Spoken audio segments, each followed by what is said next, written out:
market climbs faster than it falls. That's the playbook for 2019 so far.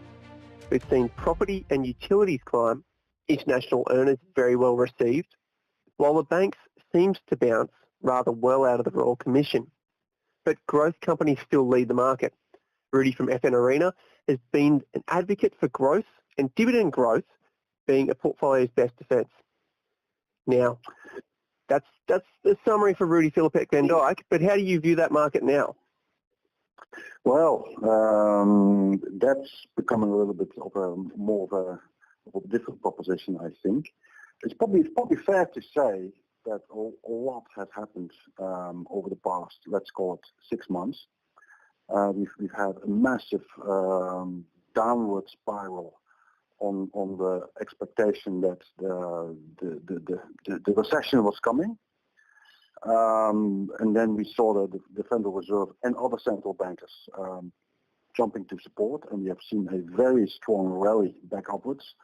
And essentially, if you look at the share market from a little bit from a distance, then there's an argument to be made that from mid-February onwards, we basically have done a lot of ups and downs, but we actually haven't gone anywhere in net terms. And in between there, we also had a little bit of a scare because the yield curve inverted in the United States.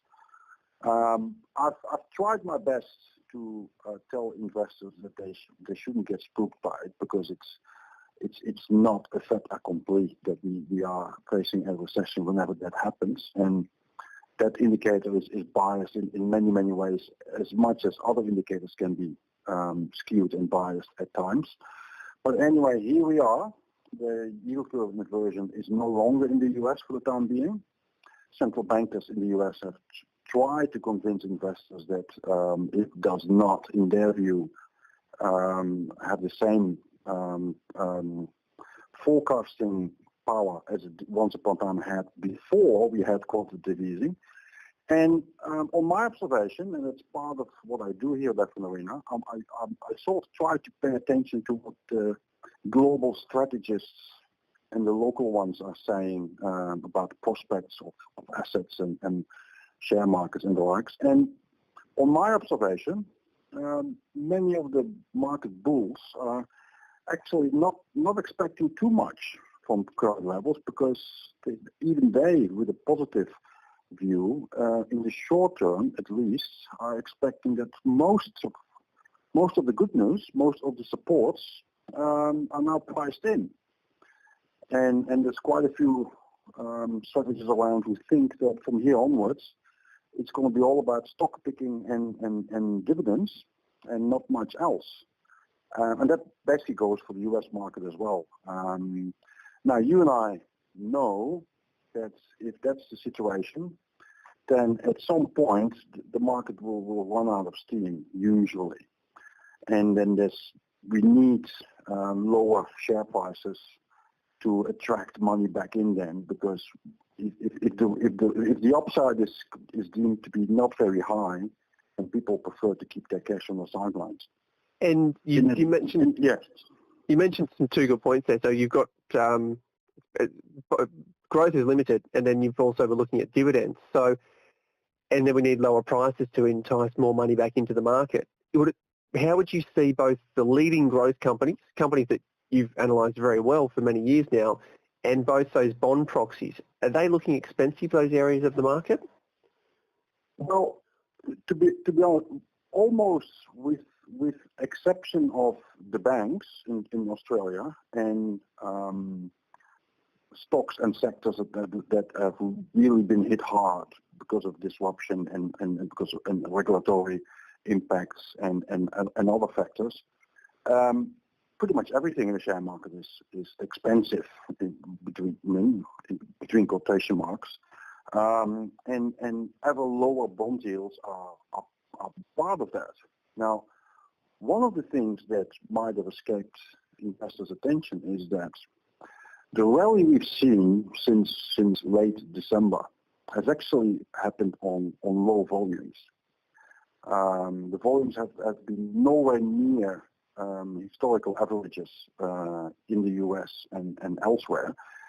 actually, and this might surprise many people, the U.S. market and other markets as well, by the way. I don't have the data for Australia, but in particular for the U.S. and Europe, those are the markets usually that count.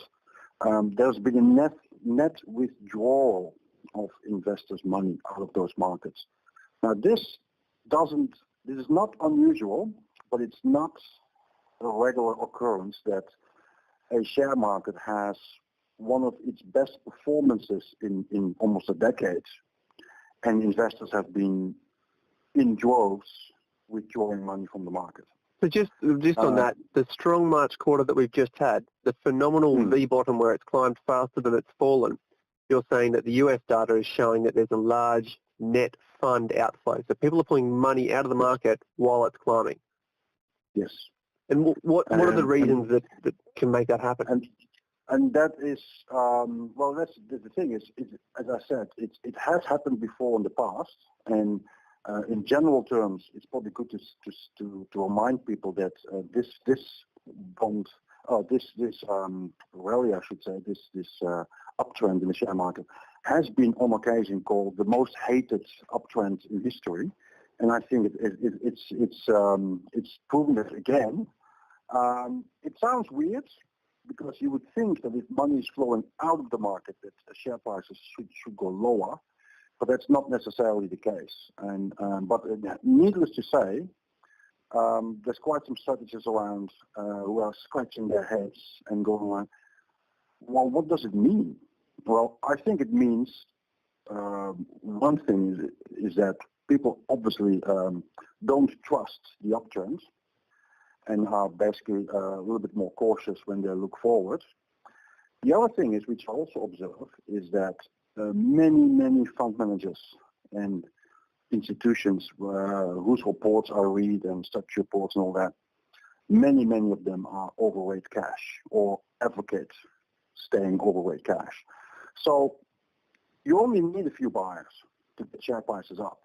And I think that places many investors in a dilemma. The other thing is that I think it's not so much prevalent in Australia, but definitely in the United States. There are billions and billions of dollars that go into share buybacks over there. So the irony here may well have been that while companies were buying in their own stock on the New York Stock Exchange, investors were on the other end were basically withdrawing, putting money back into cash. Now this can go both ways. Either professional investors at one stage decide to put their cash in the market, which means we will see share prices go a lot higher. If I put my finger a little bit on the general pulse, I actually have a suspicion that the opposite is happening here, and that investors would be more than happy to see lower share prices before they put money back in. Now, obviously, the proof will be in the eating of the pudding. And in this week's week analysis, I basically conclude with the statement that we'll have to see from the moment that the share market is really pulling back. And I mean, the timing of that is always a little bit sketchy. But if it starts pulling back, then we will see the answer. I mean, because there is enough cash on the sidelines. Many people are what they call overweight cash. Now, if that money starts flowing back in, that means they are relatively optimistic that share markets indices can go higher from here into year end. If that doesn't happen, then that means they're obviously not that optimistic. And I think at this stage, it's anyone's guess when that money will start flowing in, I think. So if we see short pullbacks that are quickly recovered, we're seeing that cash is happily deployed at these prices. But if we're seeing that those pullbacks are quite heavy and they're not quickly recovered, then there's not as much conviction. They're probably going to sit on those cash hoards for a longer period of time. And that's probably not going to bode too well for the companies, the corporates that have been buying back for the last 3 months at more expensive prices, because we know that can't go on forever. So that may exacerbate the problem where the balance sheets have gone the wrong way. So see that inflection point there. What does that mean for a lot of the growth companies that you've focused on so much that are sitting on massive multiples for price for perfection and only blue sky ahead of them? Yeah, I'm not so sure whether I would. A lot of growth companies are still doing well. I mean, one of the numbers that keeps on coming back in Australia is that the average earnings per share growth for Australian companies in general is around 4% now for this year, and it would appear there's sort of a slight consensus building that that's the number we should be expecting for the next 2 or 3 years in the absence of a recession. What that means is very, very simple. I mean, those numbers are ex-resources, by the way. Resources stocks are having a lot more growth this year, and we yet have to see what that means for next year. But what it definitely means is that a company like CSL, for example, that tends to grow by 10% around that number, or sometimes more, sometimes a little bit less, will still be very highly regarded because, I mean, they do triple, quadruple times the market average, and they do it year in, year out. And so does Technology One, and so does a ResMed, and et cetera, and REA Group, for example. So people, the main argument from value investors is that you can't possibly buy more higher multiples for those companies while their growth is lower than it was 20 years ago. The counter argument is 20 years ago, the whole market was growing at 10%, and now the whole market is at 4%, so the whole market is lower. So you have to see it at a relative comparison, and then the prime growth stores in Australia still look extremely, extremely good for the simple reason that they churn out more than a 4% supported by cost cuts. So it's almost a case of long on the short of it. You pay for what you get. So you pay for quality and you pay up for quality, but you're going to get expecting those high quality returns. The cheaper companies, well, you can expect maybe market average or somewhat less. Yeah, exactly.